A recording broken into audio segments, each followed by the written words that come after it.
72 मध्ये हिंदू हृदय सम्राट बाळासाहेब ठाकरेंनी या किल्ल्याचा बंदी हुकूम तोडला आणि हिंदूंना दर्शनासाठी वाट मोकळी करून दिली आणि त्यानंतर शिवसेना नवरात्र उत्सव साजरी करते आणि हजारो लाखो हिंदू देवीचं दर्शन घेतात।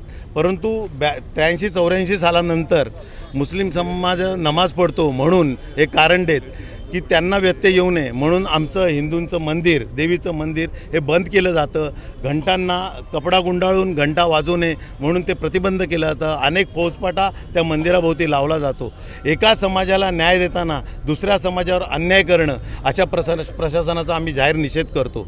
आज जे एकनाथ शिंदे या दिघे साहेबांनंतर या आंदोलनाचं नेतृत्व करत होते ते मुख्यमंत्री झाले, उपमुख्यमंत्री झाले, पालकमंत्री झाले, नगरविकास मंत्री झाले, परंतु त्यांनी हिंदूंना न्याय मिळवून दिला नाही।